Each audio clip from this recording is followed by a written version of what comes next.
Story 1. The Vanishing of Maura Murray. I remember the day my sister Maura Murray disappeared in February 2004 like it was yesterday. She was 21, a nursing student at the University of Massachusetts Amherst, with a bright future ahead. We all knew she'd been stressed, school, personal life, the usual struggles of being a young adult. But no one had a clue that anything was truly wrong.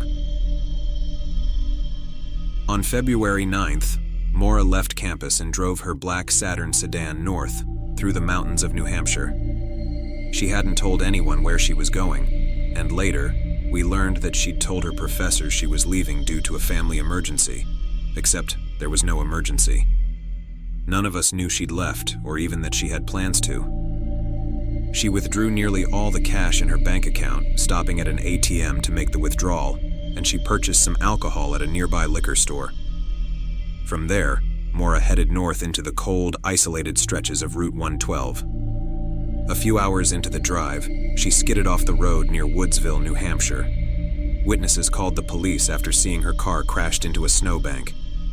When officers arrived, they found her car door open, belongings scattered across the passenger seat. Her cell phone, credit cards, and all forms of ID were left behind. But Maura was gone. There were no footprints leading away from the crash, no signs that she had waited for help or flagged down a car. Just like that, she had vanished. The search efforts were intense at first. Dogs, helicopters, and volunteers scoured the surrounding woods, thinking maybe she'd fled into the trees and gotten lost in the cold. But as days passed, the leads dried up. Weeks turned into months, and not a single trace of Maura surfaced. It didn't add up. If she had fled the scene willingly, where would she have gone with no supplies? And if someone else had picked her up, why was there no sign? In the years since, people have speculated that Maura might have been running from something or someone, but there's been no evidence to back that up. Others think she may have suffered a breakdown or even staged her own disappearance. As her family, we knew her best. And even though there are dozens of theories, none of them bring us any closer to knowing what happened to my sister. It's as if she stepped out of her car and into thin air. Story 2. The Sudden Disappearance of Lars Mittank. It was my idea for us to go to Bulgaria in 2014. Just a guy's trip to the coast, a break before we all had to return to work. Lars Mittank was one of my oldest friends, always up for a good time, but nothing about that trip went according to plan. On our last night, Lars got into a small argument with some guys over a football game, and he came back to the hotel later with a ruptured eardrum. The doctor told him not to fly, but Lars didn't want to hold us back, so he told us to go ahead without him, and that he'd catch up once his ear healed. The day after we left, things started to get strange. Lars called us in a panic, saying he didn't feel safe. He claimed he was being followed, even said there were people waiting for him outside his hotel room. He called his mom, asking if his insurance covered medication, and kept telling her that someone was after him. He'd moved hotels by then, trying to find somewhere safer, but his paranoia didn't stop. On July 8th, just as he was finally set to fly home, Lars's behavior took an even more bizarre turn. He was in the Varna airport, about to go through security, when something spooked him. The security cameras caught everything. Lars suddenly turned, left his bags behind, and sprinted out of the airport as if something or someone was right behind him. He scaled a fence and vanished into the dense forest beyond the airport, leaving behind his passport, wallet, and all his belongings. We waited, thinking maybe he'd calm down and come back, but hours turned into days.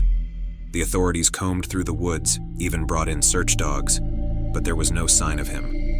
They questioned everyone who had been with him on the trip, including us, but there was nothing concrete to explain why he ran. To this day, Lars Mittank is missing. Some say he had a breakdown, others believe he was truly in danger. All we know is that he ran out of that airport, and we've never seen him since. Story 3. The Van Meter Visitor. It was a quiet autumn night in 1903 in Van Meter, Iowa. I had just finished locking up my hardware store when I first heard about the visitor. Some folks in town claimed they'd seen a large, winged creature hanging around the old coal mines on the edge of town, but I didn't pay it any mind until I saw it myself. One night, as I was preparing to leave the store, I noticed something large perched on top of the telephone pole across the street. It was massive, with a strange horn on its head that glowed faintly, illuminating the surrounding darkness. I couldn't believe my eyes. I grabbed my shotgun and stepped outside, thinking it was some oversized bird, maybe a bat. But when I fired, the creature didn't flinch. It turned its head to look right at me, eyes unblinking, and let out a shriek that sent chills down my spine before taking off into the night sky. Over the next few nights, others in town saw the creature too. It flew over rooftops, sometimes landing on houses and screeching, the glow of its horn lighting up rooms like a ghastly lantern. A few brave souls decided they'd had enough, and we organized a small hunting party. Armed with rifles and lanterns, we headed to the coal mine, figuring the creature had made its lair there. When we reached the entrance, we saw it again, just for a moment, standing at the mouth of the mine before disappearing inside. We chased it in, but the deeper we went, the darker and colder it became. Eventually, we lost it in the twisting tunnels. After that night, the creature was never seen again. We sealed up the mine, but for years, people still whispered about it, claiming to hear faint screeches from deep underground. The Van Meter visitor, as it came to be known, became part of town legend, something folks would bring up over a drink or around the fire.